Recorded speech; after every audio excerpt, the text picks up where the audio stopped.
Y tenemos aquí a la doctora Janet Zúñiga Escorza. Ella es doctora médico intensivista urgencióloga, tiene justamente la especialidad en medicina crítica, especialidad en medicina de urgencia y evidentemente es médico cirujano. Gracias, doctora. Muchas gracias por la invitación. Y contigo, doctora, que estás muy joven, con todo el respeto y el cariño. Muchas gracias. Vamos a hablar de los trastornos alimenticios, que también se llaman, o los comúnmente se conocen como trastornos de la conducta alimentaria, ¿no? Así es. ¿Qué son, a grosso modo? Vamos a ir detallando cada uno, pero a grosso modo, ¿qué son? Los trastornos de la conducta alimentaria son precisamente enfermedades médicas graves que tienen una cierta fijación por lo que es el peso y por la ingesta de los alimentos. Es ahí donde partimos. Pero a grosso modo. Y vamos a ir describiendo uno por uno. Por ejemplo, vamos a comenzar con la anorexia. Por ejemplo, la anorexia, que es uno de los principales trastornos de la conducta alimentaria aquí en México, nos habla de estas personas que tienen una restricción precisamente al consumir los alimentos y que van seguidas o con el fin de perder el peso, ¿no? Importante. Generalmente este tipo de personas, aparte de que tienen estas conductas restrictivas, están controlando siempre lo que comen, cómo lo ingieren o las formas que llegan a ingerir, incluso, y que el peso sea, generalmente es menor al 15% de lo que es el peso ideal, ¿no? De acuerdo. Otro trastorno alimentario que comúnmente escuchamos es la bulimia nerviosa. ¿Qué es? Así es. Por ejemplo, estos son episodios recurrentes donde estos pacientes generalmente ingieren grandes cantidades de alimento, donde generalmente pierden el control en estos episodios donde están comiendo y van seguidos de conductas purgativas, vamos a decirlo así, donde tratan de compensar esta ingesta abundante que han tenido mediante el uso de laxantes o el abuso de laxantes, provocarse el vómito, uso de diuréticos u otros medicamentos, o incluso se van a hacer ejercicio de manera intensa o incluso se someten a periodos prolongados, muy prolongados de ayuno, ¿no? Para compensar. De acuerdo. Oye, doctora, ahorita decía comer compulsivamente. ¿Es lo mismo el trastorno por atracón o no es lo mismo? No, la diferencia entre ellos es, por ejemplo, el trastorno por atracón es esos mismos periodos donde se hay una ingesta abundante y hay una pérdida del control de esa ingesta, que puede ser en un periodo muy cortito de tiempo, se habla de menos de 15 minutos, pero no van seguidas esta compensación, ¿no? Esta terapia purgativa, por así decirlo, de hacer ejercicio, de provocarse el vómito o sí, o sea, en general no hay esta compensación. De acuerdo. Oiga, dice trastorno por evitación y restricción. E igual me hace pensar en la anorexia. Tampoco es lo mismo. No. Generalmente puede haber personas que digan, no consumo lácteos, no consumo productos, no sé, cierta proteína, ¿no? Lo que nos lleva a otros trastornos en la alimentación o que nos puede llevar a desnutrición o, por ejemplo, estas conductas de no consumir cierto tipo de alimentos que finalmente tiene consecuencias en la salud. Sí, lo que decíamos en los segmentos anteriores que referíamos a alimentación, el equilibrio, Así el no es. satanizar a ningún alimento, sino consumirlos todos de manera equilibrada. Entonces, Así si yo, es. por ejemplo, digo, no, yo carbohidratos no como o grasas no como, quizá por ahí, si es, digamos, crítico, estoy pudiendo tener un trastorno de estos. Así es. De Y acuerdo. es que llama muchísimo la atención porque no sé si sepas que de estos principales trastornos de la alimentación que estamos hablando, porque son muchos, ¿no? Mucho, sí. Pero de los principales, que es la anorexia, la bulimia, el trastorno por atracón, tienen una prevalencia de hasta un 30% en los jóvenes, en el adolescente y los jóvenes. 30% de los 30%. adolescentes lo padecen o lo Y viven lo en que algún momento. preocupa también es que estos trastornos no vienen solos, generalmente Eso vienen quería, eso acompañados quería. de otros, como es el trastorno depresivo, el trastorno de ansiedad, ¿no? Bueno, tan solo esto abre la puerta para el suicidio, ¿no? Que hoy en día ya podemos platicarlo más, ya estamos más abiertos, un poquito más solidarios con el tema, pero sí son una puerta para este tipo de. Creo que es importantísimo lo que estás mencionando, doctora, porque a veces creemos o erróneamente creíamos que todo este tema de los trastornos de la alimentación era un asunto nutricional y decir, no, pues es que come bien y con eso iba a ser suficiente y con la orientación y con el nutriólogo pegado. Y tienen su componente psicológico. Así es. Es que eso es importante hablar. Genético, biológico, el entorno social juega un papel importantísimo. Quiero, o sea, de verdad, regresemos un poquito al tiempo, los estereotipos que nos hemos planteado de la belleza, ¿no? Anteriormente, ¿qué considerábamos belleza? O en ciertas poblaciones, ¿no? En China, ¿no? Los zapatos que ocupaban para restringir el crecimiento, los pies de loto, por ejemplo. Si nos vamos a Tailandia, las mujeres con cuello de jirafa, ¿no? Porque les van sumando argollas al cuello a que sea más estilizado. Para ellos eso es un estereotipo de belleza, ¿no? Para nosotros, vámonos un poquito atrás o algo más actual, Marilyn Monroe, por ejemplo, que estableció esta belleza femenina. Y hoy en día, las redes sociales, no sé, de pronto vas a un consultorio y hay en la sala de espera una revista. ¿Qué abres? Ves cuerpos estéticamente, pues, Muy delgados. Muy delgado.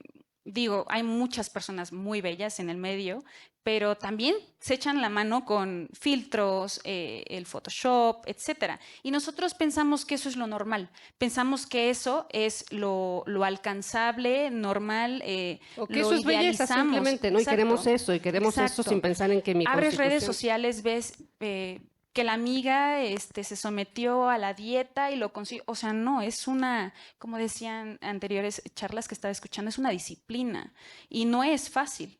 No es fácil, no se consigue de la noche a la mañana, por eso hay mucha frustración y se deja la dieta, se deja el ejercicio, pero hemos como sociedad normalizado el tener cuerpos sumamente esbeltos, atléticos o muy fitness, por así decirlo, pero no son una realidad muchas veces. Así es, y nos hemos equivocado en calificar eso como, o solo eso como estándar de belleza, que creo que eso también es importante, ¿no?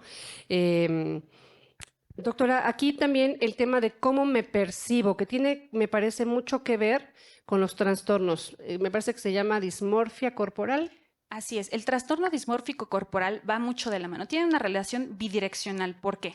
Si bien el trastorno dismórfico corporal es un trastorno mental, es una enfermedad mental, es un tipo de trastorno obsesivo compulsivo donde hay una fijación por la apariencia basado en una distorsión de lo que es la imagen, ¿no? Del cuerpo. Mi percepción, exacto. mi propia percepción. Entonces, esto lleva a que estas personas, generalmente es una fijación por una parte específica del cuerpo, ya sea, generalmente es la piel, color de piel, etcétera, la nariz, alguna parte del abdomen, la celulitis de la pierna, cicatrices, por ejemplo, que lleva a estas personas a realizarse procedimientos, en el último de los casos, pero generalmente son personas que en su conducta tratan de esconder esos defectos, esas cosas que ellos consideran defectos, que probablemente yo pueda estar conversando contigo y tú tengas algo que no te guste de tu cuerpo, pero para mí, o sea, no lo percibo. Pero a lo mejor tú estás enfocadísima en esconderlo, en cómo lo puedes cambiar. Y eso genera un cambio en tu estilo de vida, en cómo te desenvuelves, y pues libremente en la sociedad o en tu ambiente social, en tu ambiente familiar, en tu ambiente, vamos, ¿no? Que me parece, no sé si coincida la gente en redes, es una anhela delgadita, ¿no? Porque evidentemente todos nos sacamos partido, ¿no? O sea, a lo mejor a mí, digo, yo quiero explotar mis ojos y me maquillo mucho los ojos porque quiero que luzcan. No me gusta a lo mejor mi mentón y pues lo disimulo con maquillaje, no sé. Está bien que tratemos de dar nuestra mejor versión, pero hay una línea delgaditita en la que ya mi cotidianidad y mi autopercepción está centrada en eso que considero un defecto y que no me permite una normalidad, ¿no? Así es. O sea, normalicemos el sentirnos bien con nuestro cuerpo. O sea, todos podemos tener, no sé, algo que no nos guste y está bien quererlo cambiar. De pronto no podemos tampoco normalizar, por ejemplo, el sobrepeso o la obesidad. Jamás. Tampoco el otro extremo, ¿no? Pero está muy bien tratar de buscar métodos o cambiar nuestros hábitos para poder sentirnos mejor. Y el hecho de que te puedas someter a un proceso quirúrgico, no sé, una rinoplastía, una abdominoplastía, no está mal, siempre y cuando tu objetivo siempre sea buscar tu salud mental, emocional, espiritual, física, en todos esos aspectos, ese equilibrio. Porque justo esa línea delgada se pierde fácilmente. ¿Cuántas veces no de pronto nos sentimos mal por el comentario de, oye, te ves más llenita? O al niño, o todo empieza desde niños. De pronto ese comentario de, ¿ya viste a la niña gordita? ¿ya viste a la niña que tiene los dientes así? O me compres unas papas no porque estás gordo. Exacto. Pasamos repitiéndole a los niños, no porque no el chocolate porque vas a engordar. No, o sea, ya desde entonces traemos esta carga que es un factor de riesgo para cuando crezcan, y no solamente cuando crezcan a una edad adulta, sino adolescentes, niños. O sea, hay niños en escuelas vomitando en los baños. Hay niños escondiéndose la pancita, sintiéndose no aceptados por una sociedad que ha impartido estos estereotipos de belleza donde no encajamos. Doctora, decíamos que no solamente es un tema de comer, no es un tema nada más nutricional, sino decíamos tiene su factor psicológico, ambiental, genético, etcétera, etcétera. ¿Cómo se tratan? Bueno, para poderlos tratar hay que diagnosticarlos. Y ese es un reto importante para todo el equipo multidisciplinario, porque pueden pasar desapercibidos, ¿no? Puede ser mi amiga, puede ser mi hijo, puede ser mi mamá, y no darme cuenta. ¿Por qué? Porque no son como estas enfermedades que lo ve, está enfermo de tal, o llegas al consultorio, puedo decir a simple vista que tiene una enfermedad. No. Entonces, muchos pasan desapercibidos y lo ocultan. Y es muy evidente ya cuando hay una pérdida excesiva de peso, cuando ya hay trastornos, por ejemplo, ausencia de menstruación, el niño tuvo restricción en el crecimiento, si de por sí no creció al promedio, por ejemplo, y muchas otras consecuencias que se pueden ver a simple vista, ¿no?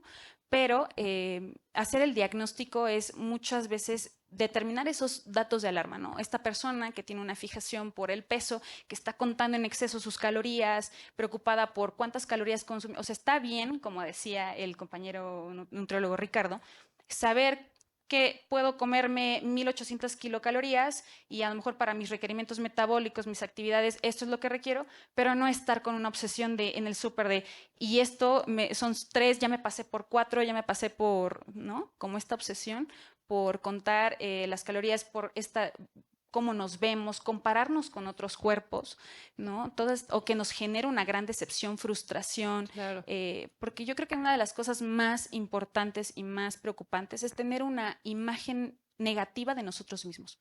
No podernos aceptar, porque es muy fácil que todo el mundo nos diga hoy en día, autoestima, acéptate como eres. Sí, es algo muy difícil que no se logra nada más de, sí, me quiero, sí, soy bueno, o sea, no, implica mucho trabajo, ¿no? De aceptarse y de entender que lo que estamos viendo, y nos hemos inundado de imágenes bonitos, cuerpos, digo, tan solo vemos una pasarela y vemos a mujeres impresionantemente bellísimas. Sí, no sabes todo lo que hay detrás, ¿eh? Exacto. Porque muchas de ellas también viven con estos trastornos. Así es, justo eso.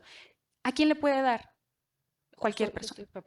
Niños, no respeta género, bueno, que sí bien las mujeres somos las más afectadas, pero no respeta género, no respeta edad, no respeta nivel socioeconómico, nada. Doctora, 3, a lo mejor es tonta mi pregunta, nos dirás, 3 a lo mejor síntomas de alarma más antes de todo esto que nos decías que ya es evidente que podamos nosotros detectar ya sea en nuestro comportamiento o en el de nuestros hijos, nuestras hijas, nuestros familiares, nuestras amigas, amigos. Yo creo que la preocupación constante por lo que estamos comiendo, las calorías, por ejemplo, que nos estamos comiendo, la preocupación constante o esta fijación por alguna parte de nuestro cuerpo, la alimentación, las calorías, la preocupación excesiva por el peso, por el cómo me veo, ¿no? El que restrinjas en tu día a día tus actividades o tu alimentación con tal de tener un objetivo que es un cuerpo muy esbelto, ¿no? Y de ahí deriva muchísimo el qué estamos haciendo también como sociedad, ¿no?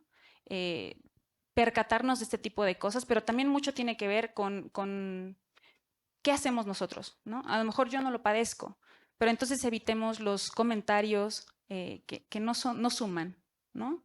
Que no suman y pues ser un poquito más empáticos, ampliar nuestros estándares de belleza, ¿no? Que si ya están en un grupo muy reducido que son prácticamente inalcanzables. Empezar a ver la belleza interna más allá de la que es visual. Así pues muchísimas gracias, doctora Janet Zúñiga Escorza, doctora médico intensivista, y muchas gracias, por supuesto, a PharmaLife por ser la cabeza de este segmento y por esas recomendaciones. Gracias. Un gusto.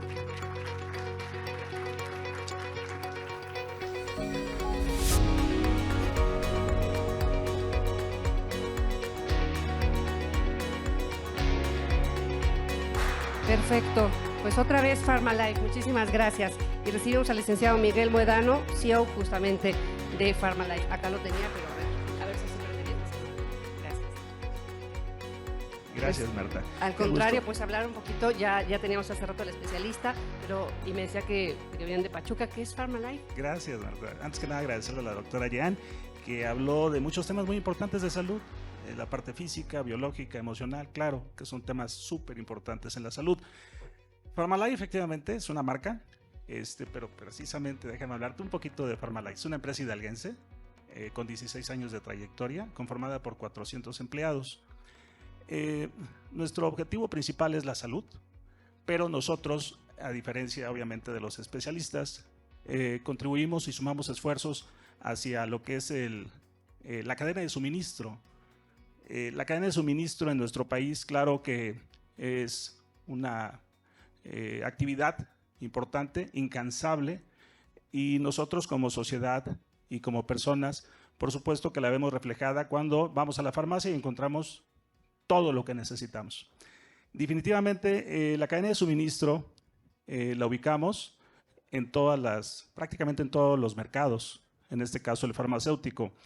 Para entender un poco más la actividad o el objetivo de PharmaLife, tendría que referir a un sector que seguramente lo van a ubicar, sector farmacéutico independiente.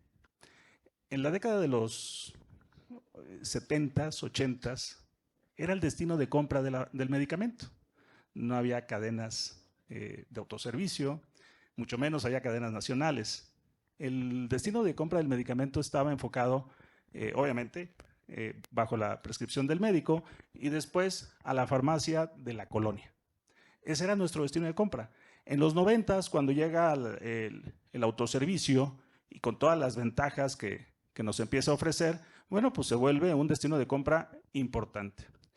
Y no nada más en cuanto a comodidades y servicios, sino también en beneficios de promociones, ¿no?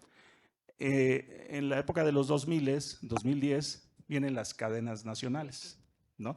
Y obviamente vienen también a fortalecer precisamente esta cadena de suministro de manera muy importante. Y qué bueno, ¿no? Porque la sociedad se ve fortalecida, se ve favorecida y cada vez hay más opciones de compra. Este sector al que nos enfocamos y nos dedicamos, que es el farmacéutico independiente, bueno, pues como muchos sectores en la economía, que quede claro que no vengo a hablar de economía, vengo a hablar de salud, porque contribuimos precisamente a la salud a través de esta cadena de suministro. Enfrenta grandes retos, uno de ellos es el suministro de mercancías y otro gran reto es el costo de los medicamentos.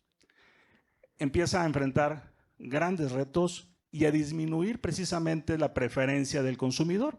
Como en todos los negocios, el consumidor obviamente evalúa el costo-beneficio y dice, bueno, pues creo que me conviene más ir a la cadena o me conviene más ir al autoservicio que a la farmacia de la colonia. Y hemos visto una evolución en los últimos años nada favorable para este sector. Ok, PharmaLife efectivamente es una marca registrada, es una cruz que de entrada, bueno, pues manda una imagen muy clara de objetividad en cuanto a salud. Hace alianzas comerciales con la industria transnacional y la industria nacional para fortalecer este sector. Justo en la pandemia enfrentamos temas muy difíciles. No había medicamento que alcanzara, había mucho miedo para incluso salir a buscar algún medicamento y desgracias que hemos vivido. Y aprendimos muchas cosas. Bueno, tal vez no ubicamos el papel que empezó a tener este sector y tal vez ahorita que lo comente lo vamos a ubicar más. La proximidad de la farmacia de la colonia empezó a cobrar una relevancia.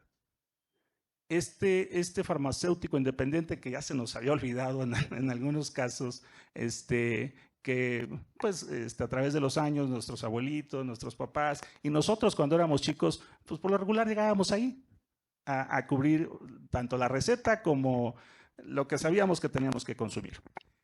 Empieza a tener un rol muy importante por la proximidad. Y la sociedad nos empezamos a dar cuenta que efectivamente era también una muy buena opción de servicio y obviamente pues de medicamentos. Farmalife, en las alianzas que tiene, justo con en este caso, industria nacional y transnacional, fortalece a este sector con variedad y con precio. Eso se ha visto favorecido en los últimos años y es un sector que está creciendo de manera importante. Y entonces la industria le pone más atención.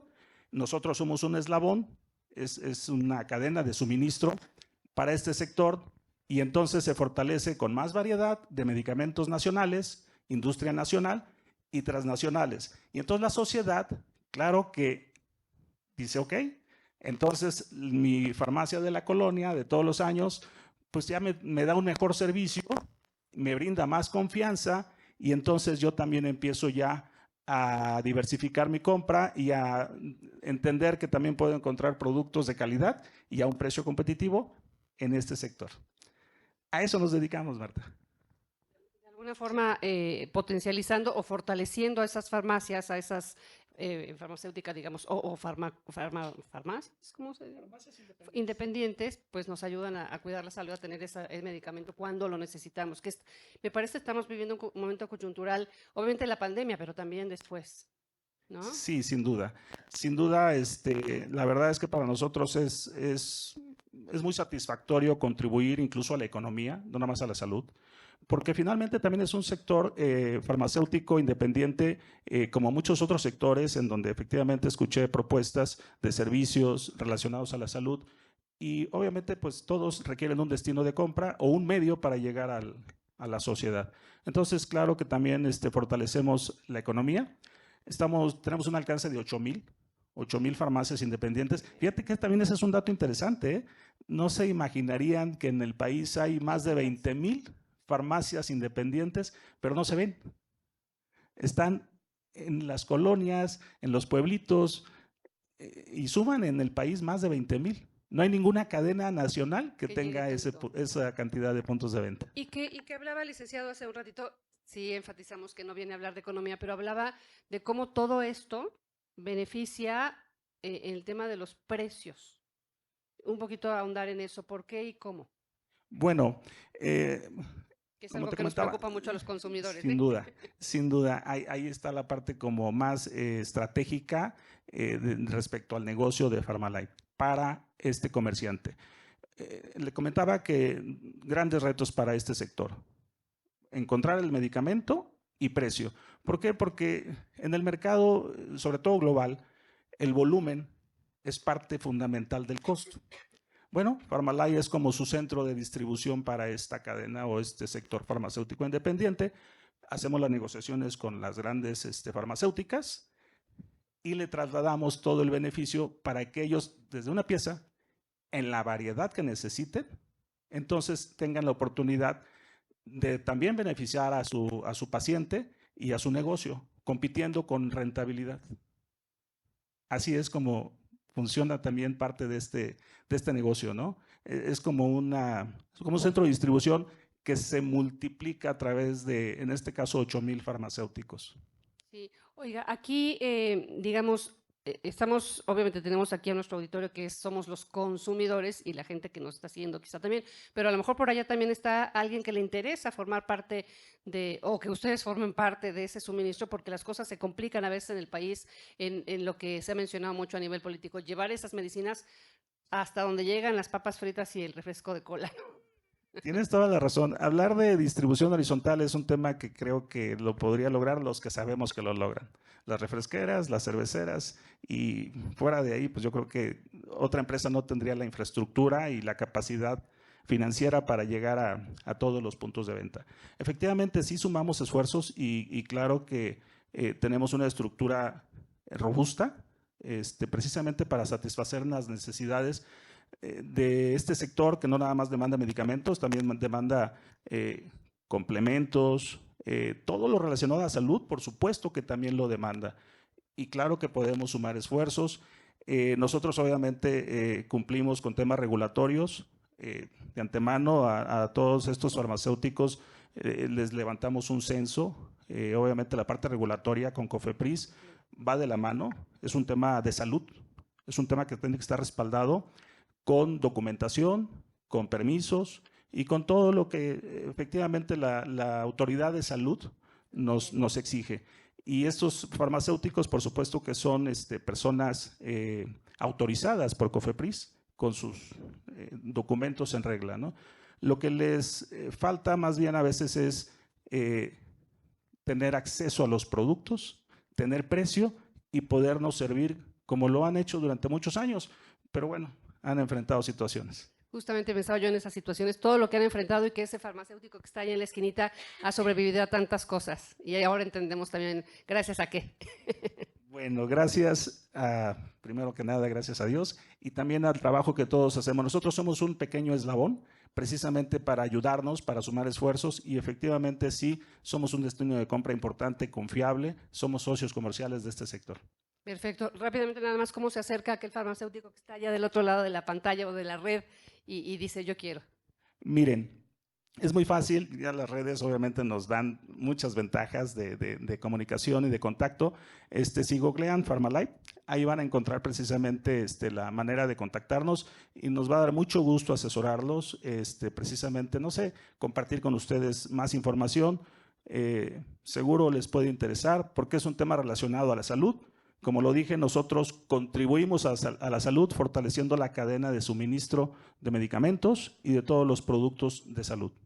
Sí, nosotros como consumidores, pues gracias a que existen, pues no se elevan los precios, porque justamente cuando se elevan, digo, cuando empiezan a desaparecer, aparte de que batalla uno con la angustia del familiar enfermo, pues se encarecen, ¿no? Sí, es todo un Suben de reto. precio, exacto. Pues Marta. muchas gracias. Muchas Gracias a gracias, usted. licenciado Miguel Muedano, CEO de Pharmalife. Gracias por su Gracias, confianza. Marta, muy amable. Muchas Gracias a todos. Le vamos a dar su...